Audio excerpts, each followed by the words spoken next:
नदी करा तुझा उपाध्यायका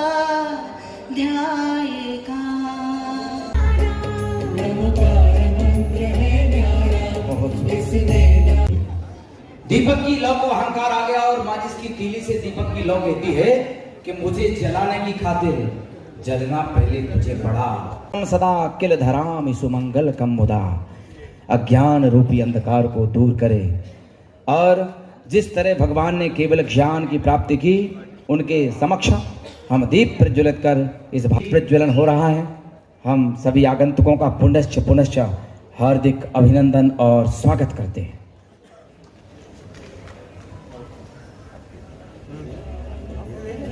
एक वार्तालाप जो माचिस की तीली और दीपक की लौ में हुआ। इस महामंत्र का जाप करो, भवजल से मिले किनारा। नमो अरिहंताणं, नमो सिद्धाणं, सर्व पावपणासनं, मंगलानं च सर्वेसि प्रणमः।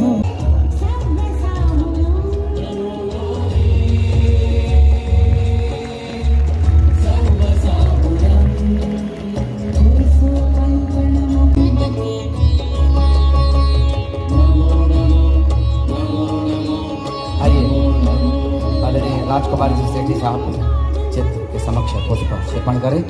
आइए। और आराधना के चक्करों में मत पड़ो, संग्राम ये घनघोर है, कुछ मैं लड़ूं कुछ तुम लड़ो। संग्राम ये घनघोर है, कुछ मैं लड़ूं कुछ तुम लड़ो। जीवन भर समाज की संस्कृति के लिए जिन्होंने लड़ाई की, में आते ही वो कभी न कभी हमारे ताऊ जी झूमन लाल जी के पास आते, पन्नालाल जी साहब के पास आते और एक ही बात कहते कि हम सब जुड़ के रहें तो समाज बढ़ेगा और जैन समाज हमेशा अपने ध्वज पर आगे बढ़ता रहेगा। ये संदेश वो हर परिवार के लिए देते थे और यही उनका एक बड़ा संदेश है जो हमको समझना चाहिए कि परिवार एक रहेगा तो समाज एक रहेगा और समाज एक रहेगा तो जैन धरोहर हमेशा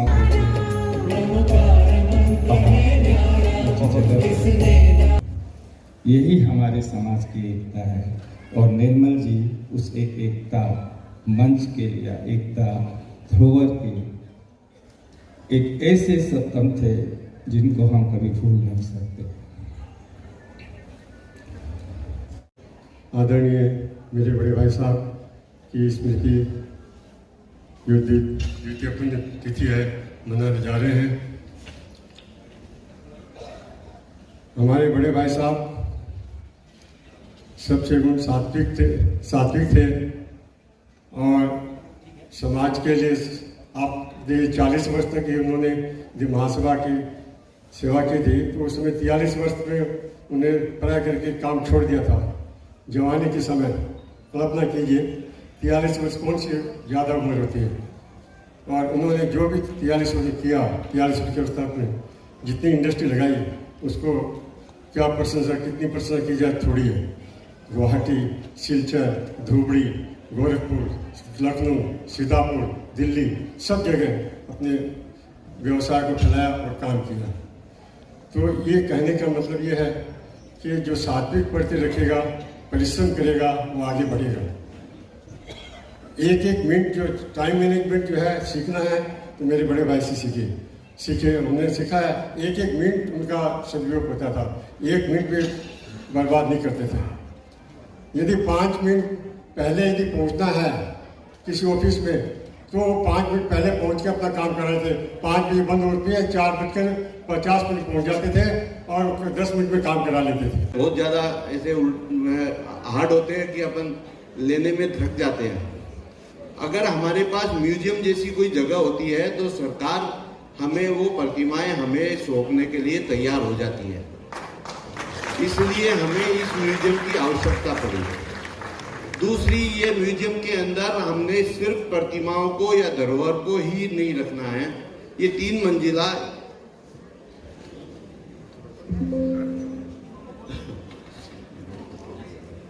ये 3 मंजिला म्यूजियम बनाया जाएगा जिसके अंदर एक फ्लोर के ऊपर हमारी धरोहर का प्रदर्शन होगा, जिसके बारे में पूरी डिटेल लिखी जाएगी।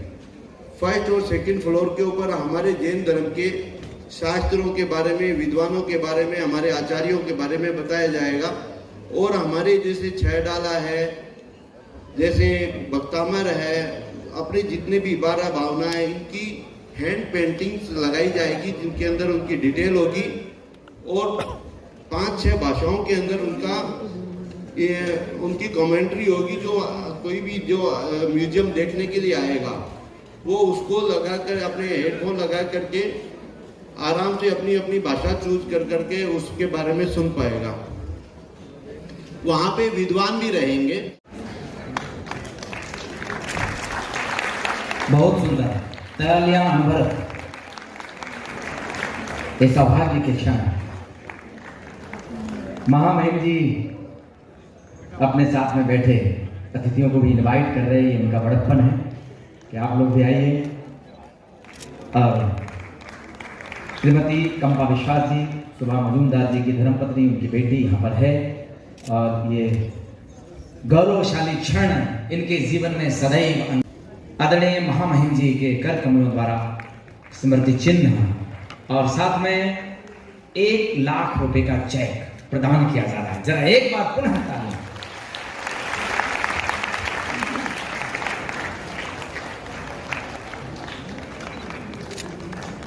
बहुत सुंदर, ये अतीब और सुखद क्षण। स्वर्णिम कीर्तिमान श्रीमान भरत जी काला, मुंबई की पावन स्मृतियां सदैव मनोमस्तिष्क में विद्यमान रहेंगी। एक बार पुनः तालियों का संगनाद।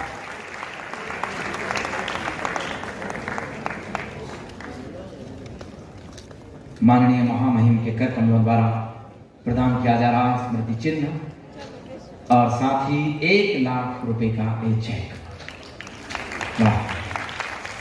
कर रहे हैं। और साथ ही साथ आपको बता दें, श्रीमान कपूरचंद जी पाटनी को गुवाहाटी जैन समाज का पितामह कहा जाता है। बहुत ही बढ़िया, अति सुंदर।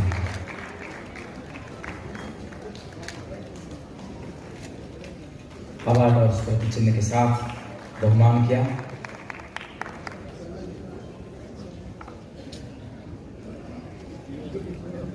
ऐसे महामना के लिए ये कृति हम सबके मनोमस्तिष्क में स्थापित करेंगे।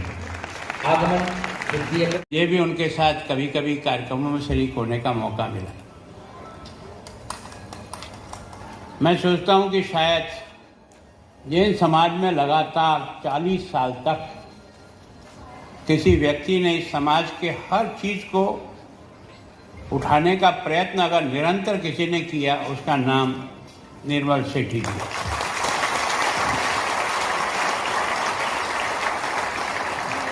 अभी उन्होंने जो कुछ किया उसको आपने फिल्म के माध्यम से भी देखा। हमारे यहाँ जो संयोजन कर रहे थे उन्होंने भी,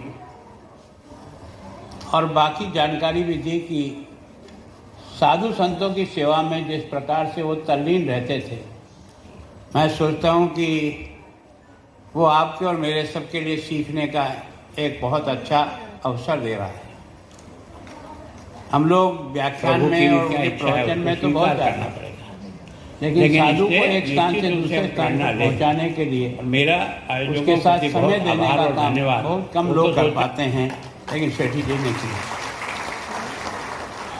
साधु को आहार देना भी उनके जीवन का एक अंग था।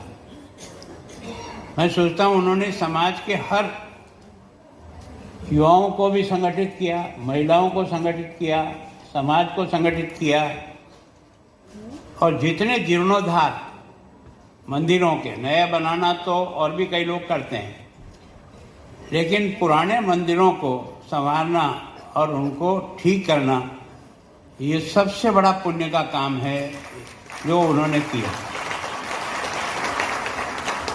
ये दुर्भाग्य था कि कोरोना के इसी 27 अप्रैल के दिन वो आपसे और हमारे बीच से चले। आज उनकी पुण्यतिथि भी है और उसको आपने जैन धरोहर दिवस के रूप में मनाया।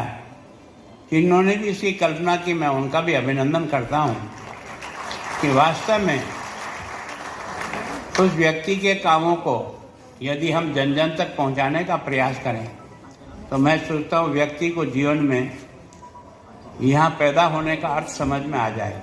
हम में से कई लोग धरती पर तो आए हैं पर बिना ही किसी के चले जाने वाले। उस व्यक्ति ने जिस ढंग से अपने आप को इस काम में अपने आप को जोड़ा है, उस जैन जागृति चेतना के कार्यक्रम में मैं भी क्योंकि विधायक था इसलिए मुझे भी 2-3 बार आने का मौका मिला। उन्होंने इस बात की भी बराबर कोशिश की कि हमारे से समाज के बंधु राजनीति में भी जाकर के सक्रिय भागीदारी निभाएं। उन्होंने संपूर्ण देश के सारे जैन प्रतिनिधियों को, चाहे वो मेयर हो, उप मेयर हो, एमएलए हो, सांसद हो, राज्यसभा हो, लोकसभा हो, उन्होंने सबको एक मंच पर लाने का प्रयास किया और ला करके सबको इस बारे में सोचने का दिया कि हमको इस दिशा में भी आगे बढ़ना चाहिए। ये भी एक समाज का और देश के निर्माण का एक बड़ा सशक्त माध्यम है।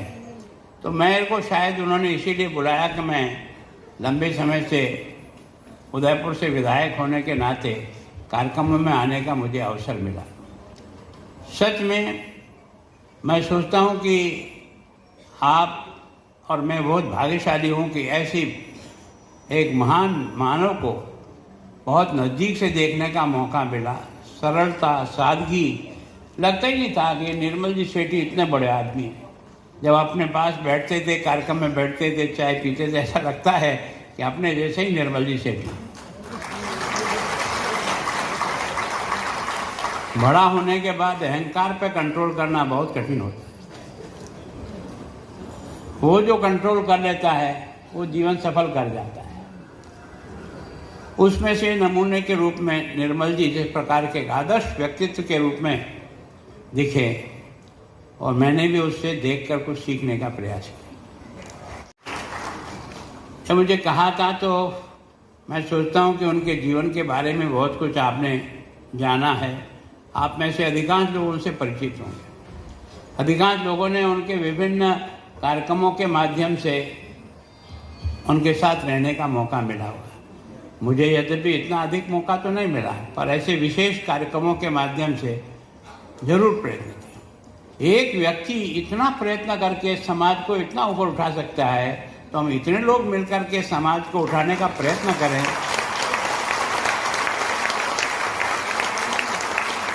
कर तो सकते हैं, कर तो सकते हैं। अगर इस चीज को पकड़ने का प्रयास करें तो हम वास्तव में अपने समाज का बहुत बड़ा उपकार कर पाएंगे। मैं सोचता हूँ समाज में जिन संस्कारों को देने का प्रयास किया उन्होंने अपने जीवन से, भाषण देना तो अलग चीज़ है, भाषण की ऊंची बातें कहना अलग चीज़ है, और वैसा जीवन जी करके लोगों को सिखाना ये बहुत कठिन काम है भैया जो उन्होंने किया। हम सब इस बात की पकड़ कर कि हम जैन हैं तो कहने के लिए नहीं, आचरण से, व्यवहार से, जीवन की दिनचर्या से हर क्षण में हमारा जैनत्व तो दिखना चाहिए।